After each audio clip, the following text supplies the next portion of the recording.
तो चलिए चलते हैं गुजरात के उस तट पर जहां अरब सागर काली रेत से मिलता है। वहां एक ऐसा किनारा है जो अपना नाम फुसफुसाता है। आप जानते हैं, समंदर के कुछ किनारे ऐसे होते हैं जो अपने अंदर गहरे राज दबाए बैठे होते हैं। और कुछ राज वो तो हवाओं में घुल जाते हैं और धीरे धीरे फुसफुसाकर अपनी मौजूदगी का एहसास दिलाते रहते हैं। इस जगह का नाम है डुमास।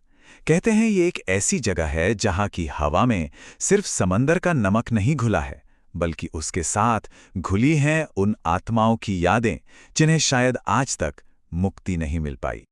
आपको पता है, सदियों पहले ये जो किनारा है ना, ये घूमने फिरने के लिए नहीं था, बिल्कुल नहीं।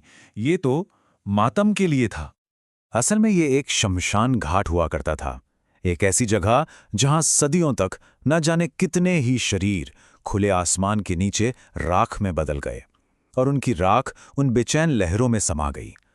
माना जाता है कि इसी इतिहास ने यहाँ की काली रेत के हर कण को अपनी उदासी से हमेशा के लिए दागदार कर दिया है।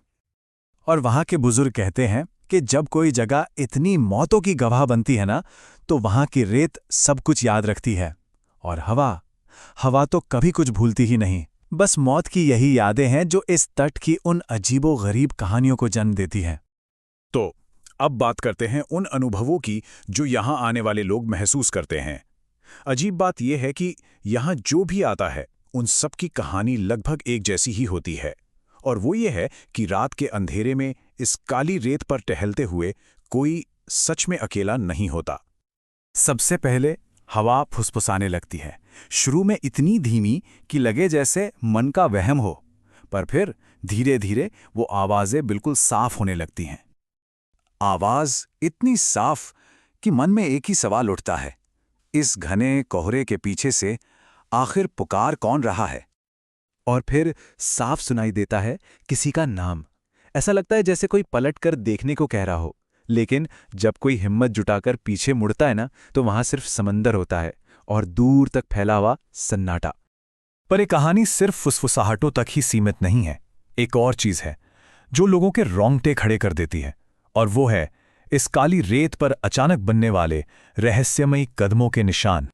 सोचिए, कोई अकेला टहल रहा है और अचानक उसे रेत पर ताजे, बिल्कुल गहरे कदमों के निशान दिखाई देते हैं। इतने साफ मानो कोई अभी सामने से गुजरा हो। लेकिन चारों तरफ देखने पर वहां कोई नहीं होता, बिल्कुल कोई नहीं। तो फिर ये निशान किसके थे? कहां से आए? इन सवालों का कोई जवाब नहीं। और इससे भी ज्यादा डरावनी बात तो तब होती है जब लोग अपने ही कदमों के निशानों के ठीक बगल में किसी और के निशान देखते हैं। निशान जो उनके साथ साथ चलते हैं, उनके रुकने पर रुक जाते हैं, और जैसे ही नजर नीचे जाती है वो गायब हो जाते हैं। ठीक वैसे ही जैसे कोई अनदेखा साथी किसी के साथ कदम से कदम मिलाकर चल रहा हो। लेकिन इस जगह की सबसे खौफनाक कहानी उस शख्स की है जिसने इन चेतावनियों को बस एक मजाक समझा था, जिसने उन फुसफुसाहटों को अनसुना कर दिया था। वहां के लोग बताते हैं कि एक बार एक आदमी उसी फुसफुसाती हुई आवाज के पीछे चलता चला गया। कहां? उस घने कोहरे की गहराइयों में।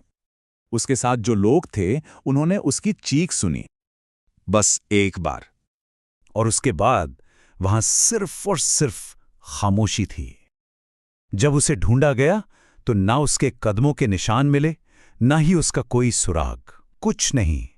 बस वहां था शांत समंदर और वो हवा जिसने शायद सब कुछ देखा था पर कुछ भी बताने से इनकार कर दिया। तो इसीलिए वहां के स्थानीय लोग जो इस तट के खतरों को बखूबी जानते हैं, वो एक ही सलाह देते हैं, एक ऐसी सीख जो एक पीढ़ी से दूसरी पीढ़ी तक चली आ रही है। सूरज ढलने के बाद वहां के मछुआरे हों या रात के चौकीदार, वो हर किसी से बस एक ही बात कहते हैं, उन आवाजों के पीछे कभी मत जाना। उनकी चेतावनी बिल्कुल साफ है, क्योंकि डुमास बीच पर सुनाई देने वाली हर फुसफुसाहट सिर्फ हवा नहीं होती, और दिखने वाली हर परछाई जिंदा लोगों की नहीं होती। ये एक ऐसी जगह है जहां समंदर कुछ कहता है, रेत सब कुछ याद रखती है, और रात उन भूली बिसरी आत्माओं का बोझ उठाती है। तो आखिरी सवाल बस यही है कि अगर कभी ये तट किसी को पुकारे, तो क्या उसे जवाब देना चाहिए।